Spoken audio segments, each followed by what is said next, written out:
tako da začnemo z predavanjem Nadje Trčon o prvi slovenski pomorščaki.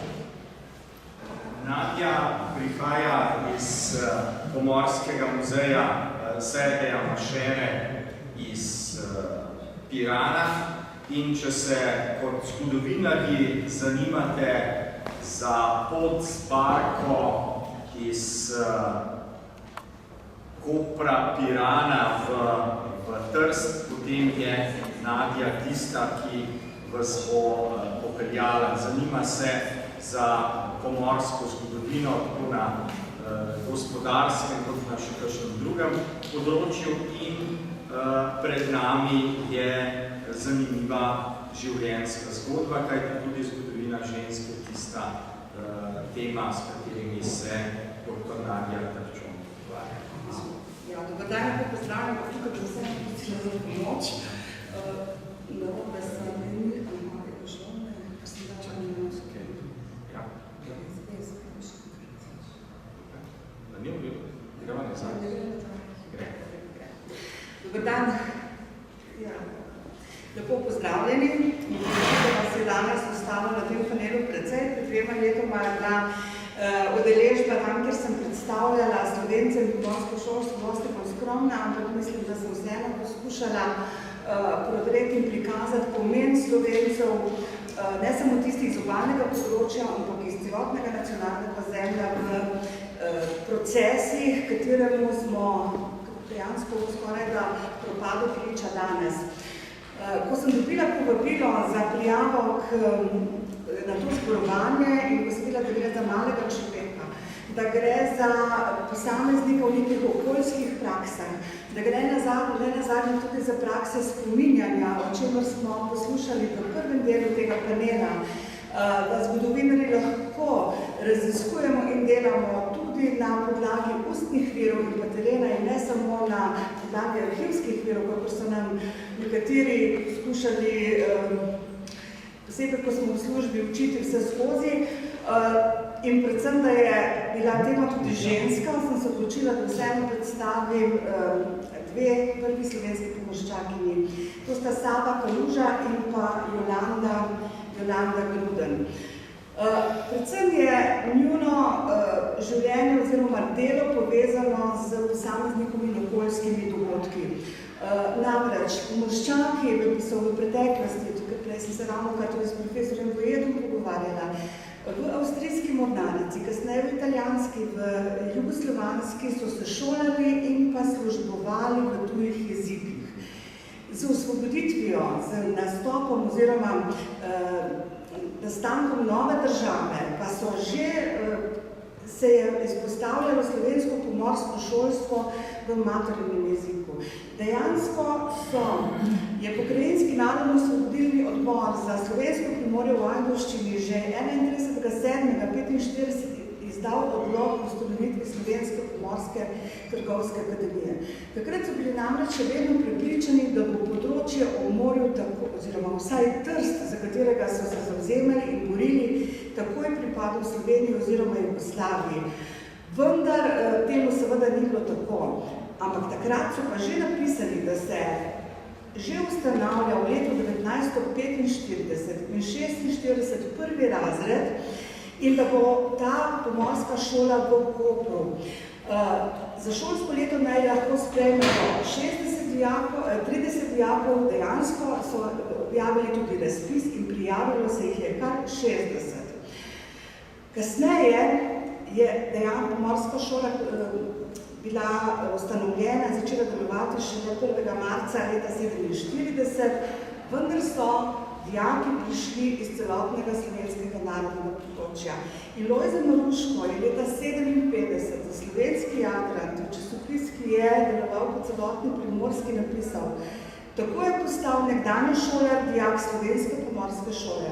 Prišel je v osvobojeno slovensko obmorsko mesto, tamkaj iz Kranjčevega Prekmurja, iz Prežihove Koroške, iz vinorodne Štajerske, črnih trboveljskih revirjev, sončne Bele krajine, iz gostoljubne Dolenjske in na videz vase zaprte Gorenjske, iz dežele dobrovoljnih Kraševcev in iz vseh krajev Slovenije. In temu je bilo res tako. Kot sem dejala, 1.3.47 je bila v neki zasebni, kasneje specializirani vili v Žusterni ustanovljena Slovenska pomorska trgovska akademija in vrata so se odprla tudi dekletom. V prejšnjih sistemih deklet na pomorskih šolah nismo nikoli zasledili.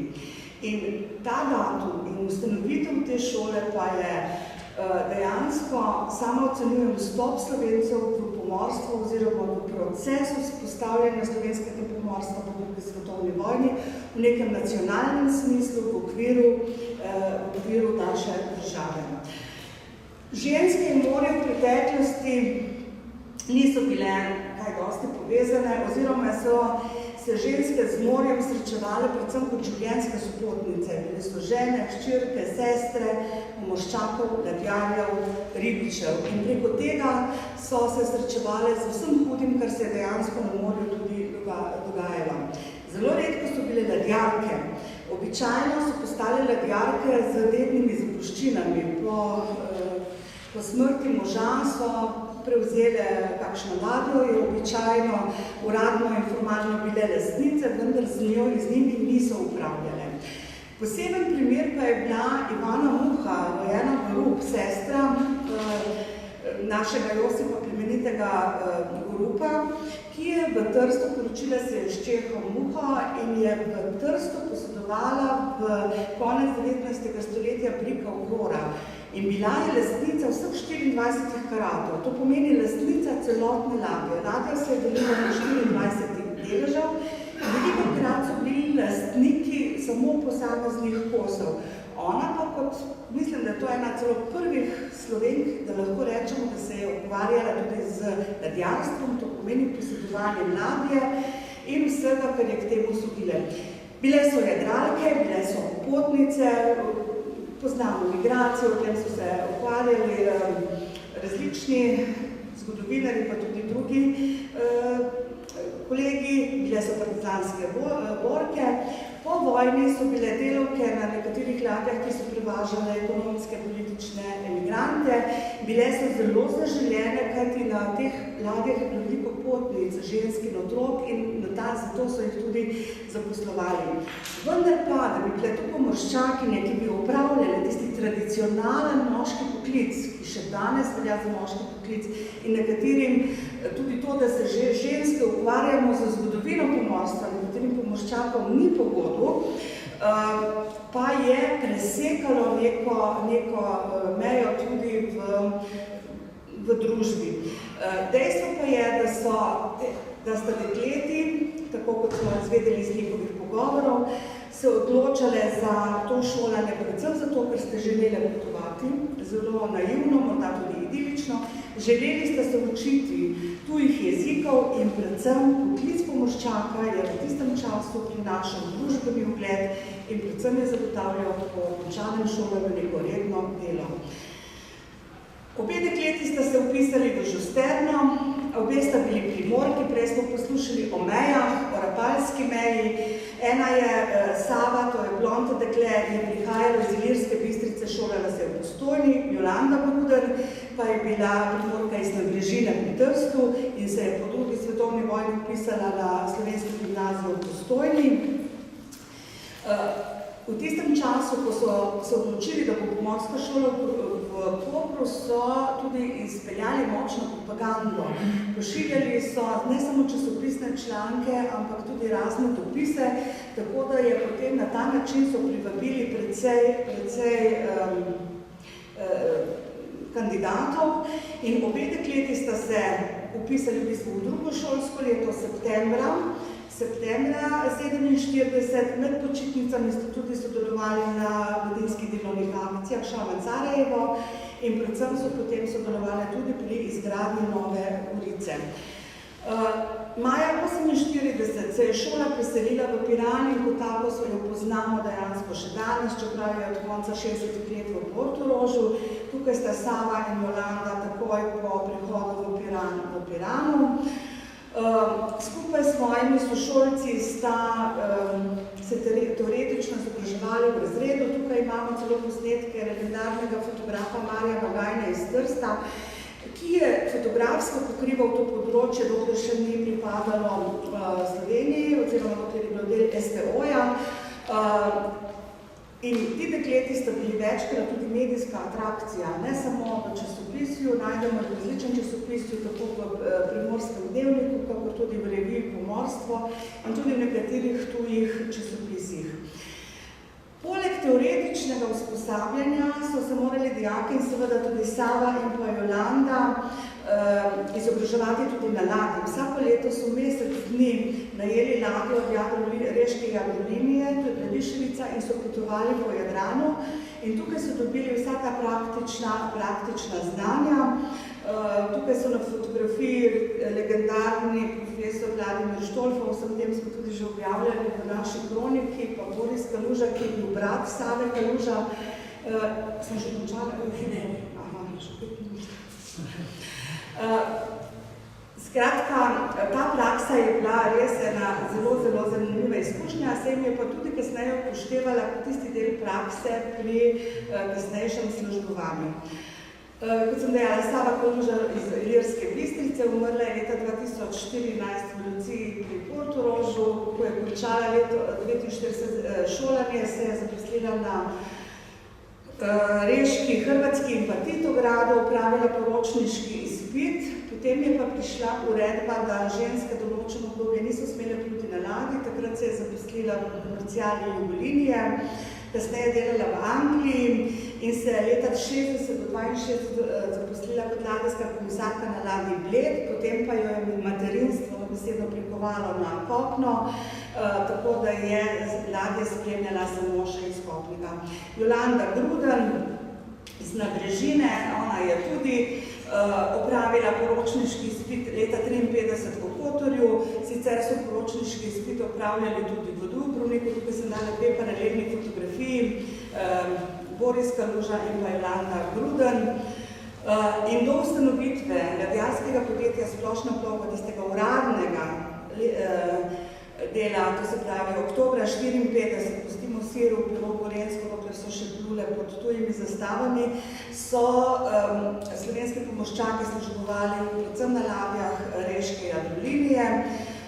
Jolanda Gruden je ravno tako plula na Hrvatski, Bosni in pa Titogradu in potem je pa na eni od teh ladij, zdaj še ne vem, na kateri srečala svojega moža, to je Srečka Mažarja, ta je tretji iz leve, se poročila, tukaj celo obvešča svoje delodajalce v svojem življenjepisu, da se bo poročila in ostala na kopnem, tako da je tudi sama skrbela potem za hčerko in je hčerka se je prevrnila ponovno v Lucijo in ravno sedaj poteka sodelovanje pridobivanja novih predmetov. To, da ste bili Sava in Jolanda tako korajžni, da ste imeli tudi v svojih družinah, kjer ste bili intelektualci, odvetniki, učitelji in pa trgovci podporo, da ste se lahko vpisali na pomorsko šolo, je preseglo neko tisto mejo, kot sem dejala, da ženske ne smejo v tradicionalni poklic. Poleg tega ste se odločili za šolanje v slovenskem jeziku, kar je posledica njenega predvojnega šolanja v italijanščini. Tlakovali sta pot in odpirali možnost pomorskega šolanja drugim dekletom. Veliko dekletov se je vpisalo na šolo, se odločilo za pomorski poklic, a potem, če se je dalo, velikokrat končalo v raznih nakopnem, v raznih pomorskih agencijah in tako naprej. Le redko katere, kot je Blanka Margaric spodaj, pa še vedno plujejo in ona pač tista pomorščakinja, ki je nekako vzgled tudi temu, da ženske lahko zmorejo trdoto tega poklica na morju in da to, kar pa vse pravijo, da morje še zdaleč ni romantično in da morje nikakor ni avantura. In ker govorimo samo še o pridobivanju informacij, želim povedati, da tudi mi prakticiramo različne prakse pridobivanja informacij, ne samo dokumente. Po Poslužujemo se različnih anketnih vprašalnikov, kot je leva fotografija spodaj, ki jo razdelimo udeležencem, da potem kaj pogovorijo. In pa predvsem leta 2009 smo organizirali izjemno dobro obiskano okroglo mizo Ženske in morje, ki smo tudi posneli in njihova pripovedovanja, ki niso bila omejena, ampak smo jim pustili prosti govor, še danes veljajo za en velik vir informacij. Zelo na hitro, zelo kratko, sicer smo pa o tem tudi že pisali v naši muzejski reviji Izvestja in kolikor bo informacij precej, se pripravlja tudi neka nova publikacija. Hvala lepa.